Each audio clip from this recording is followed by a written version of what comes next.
ሰላም እንዴት ናችሁ? በዛሬው የህይወት ትምህርታችን አንድ እጅግ በጣም የሚጠቅመን ነገር እናገራለን። ይህም ምንድነው? በጉዟችን ላይ በስኬት ጉዟችን ላይ ስኬታማ እንድንሆን የሚያደርጉን ብዙ ነገሮች አሉ።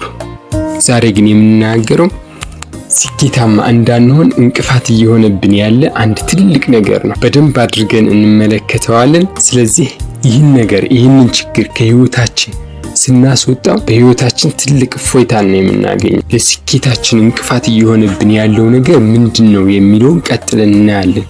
ከዛ በፊት ግን ጭካኔ የተሞላበት ቢሆንም አንድ ታሪክ እንመለከታለን። በሰሜን አንታርክቲካ እስኪሞ የሚባሉ ጎሳዎች ይኖራሉ። እነሱ ተኩላ ለመግደል ሲፈልጉ አንድ የሚዘይዱት ዘዴ አለ። እሱ ምንድነው? አንድ ትልቅ ቢላ ያመጡና ጫፉን ወደ ላይ አድርገው ወደ መሬት ይቀብሩታል።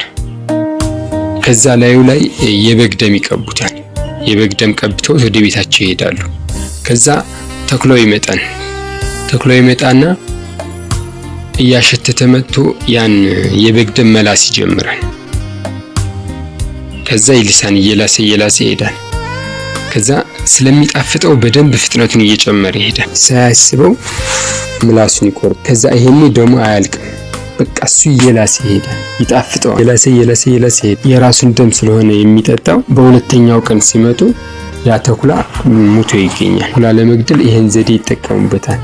በእርግጥ ይሄን ታሪክ ሲነግራችሁ ራሱ የሰቀጥጠኝ ነው። ጭካኔ የተሞላበት ተግባር ነው። ግን ደግሞ ከህይወታችን ጋር በጣም ስለሚገናኝ ለማንሳት የመረጡ እስኪሞች ለዚህ አይነት ጭካኔ በተኩላው ላይ ይፈጽማሉ። ግን ደግሞ የሚገርማችሁ እኛም በቀጥታም ሆነ በተዘዋዋሪ ይህን ጭካኔ እናደርገዋለን። አብዛኞቻችን ይህን ስራችሁ ደግሞ አንዳንድ ጨካኝ ሰዎችን በአእምሯችን እንዳስቡ ሁላችን ነው ይህን የምናደርገው። ሁላችን በሚባል ደረጃ የተወሰነ ሰው ብቻ ላይኖር ይችላል። ግን አብዛኞቻችን ይህ ጭካኔ የተሞላበት ተግባር አለ። ይህም ላይ ደግሞ በሌሎች በእንስሳት ላይ ወይም ደግሞ በሌላ ሰው ላይ አይደለም፣ በራሳችን ላይ ነው የምናደርገው። ይህም ነው አሁን ትልቅ እንቅፋት እየሆነብን ያለ። ይህንን ከተረዳን ይህንን ካወቅን በኋላ መፍትሄ ለማግኘት እጅግ በጣም ቀላል ነው።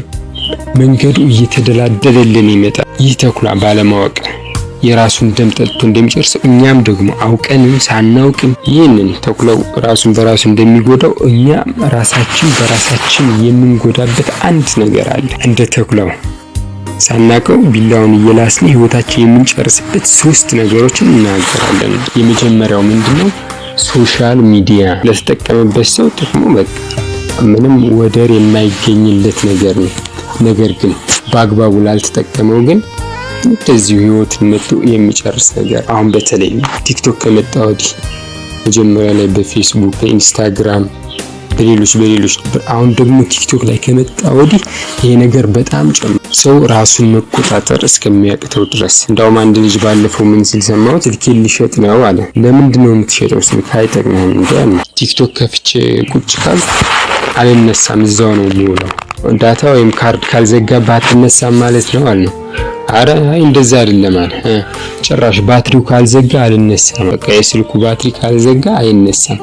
ያውን በጣም በሱስ እንበለው እና ይሄ ልጅ ራሱን መቆጣጠር አቅቶታል ማለት በቃ በሌላ አማራጭ አሁን ራሱን አቁም ብሎት ማቆም የማይችል ከሆነ ስልኩን መሸጥ ምናልባት በቃ ለሱ አማራጭ ነው። በቃ እንደ ትክክለኛ ውሳኔ ሊሆን ይችላል። አሁን ለምሳሌ አላርም ቀጥሮ ጠዋት ለመነሳት አላርሙ ሲጮህ አጥፍቶ የሚተኛ ሰው አለ። ከዛ ይሄን ቢስለው አላርሙ ይጮህና የሚሮጥ በቃ ሊያጠፋው ሲል ያ ሰው አይያዘውም ይላል። ካልጋው ይወድቃል። ከዛ ባልጋው ስር ይገባል። በቃ ሲጮህበት ሳይወድ ይነሳል። ያን ለመፈለግ ስፖርት ይሰራል ሳይወድ። ከዛ በዛው ነቅቶ ይውላል። ልክ እንደዚህ አይነት ለኛም በራሳችን መንገድ ይሄን ነገር ማስተካከል አለብን። አሁን የኔን አጠቃቀም ልንገራችሁ ደግሞ ይሄን እንደዚህ በቃ በቲክቶክም በምንም በብዙ ነገር ጊዜን እያጠፋው በጣም እንዴ ነው። ከዛ በኋላ እቅድ አውጥቼ በሳምንት አንድ ጊዜ ብቻ ቲክቶክም ሆነ ሌሎች የሶሻል ሚዲያ አማራጮችም ሆነ ለመጠቀም ስፈልግ በሳምንት አንድ ቀን በቃ በሳምንት እሁድ ቀን ለአንድ ሰዓት ወይም ለ2 ሰዓት ምናልባት የተቆራረጠ እሱም ሊበዛ ይችላል ምናልባት አላውቅም።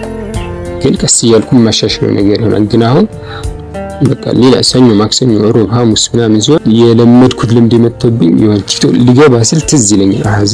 ዛሬ ለካ አልችልም። ስለዚህ በቃ በግዴ ለመዝናናት ብፈልግ የሆነ መረጃ የሆነ አስፈላጊ መረጃ ለመውሰድ ከፈለኩ ሊገባ ይችላል። ግን እንደዚሁ ዝም ብሎ ለመዝናናት የምንገባው ነገር አለ አይደል? እሱን ግን በሳምንት አንድ ጊዜ ብቻ ነው የማደርገው። እንደዚህ አይነት ሜተድንም መጠቀም ትችላላችሁ። ስለዚህ ይህ ነገር ካላወቅ ነው ካልተረዳ ነው በጊዜ መቅረፍ ካልቻልን ግን በህይወታችን አንድ በቃ ቁም ነገር ራሱ መስራት አንችልም። አንድ የረባ ነገር መስራት አንችልም። እዛ ተጥደን ግን ስንውል የትኩረት መጠናችን እየቀነሰ ይሄዳል። መስራት እንዳለብን አናቅም። በቃ እንደነዝዛለን። ስክሮል መጨረሻ ደንዝዝ ብለን ራሳችን በቃ አፍዘነው ምናምን እንነቃለን። ግን እስቲ ጸጥ ብለን ቁጭ ማለት አሁን ለምሳሌ ስራ ስንሰራ በቃ በዛ ሰዓት አንጠቀም።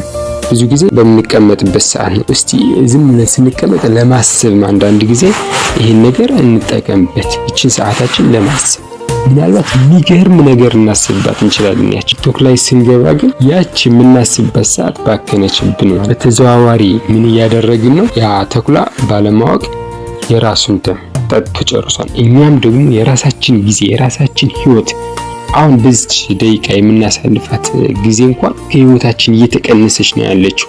ስለዚህ በሚጠቅም ነገር መዋል አለብን። በማይጠቅም ነገር እያዋልነው ስንመጣ ከህይወታችን እየተቀነሰ ህይወታችን ራሳችን ምንም በማይረባ ነገር እያሳለፍነው አላስፈላጊ ውጤት ይዞልን ይመጣል። በህይወታችን ላይ ስኬታማ መሆንም አይታሰብም።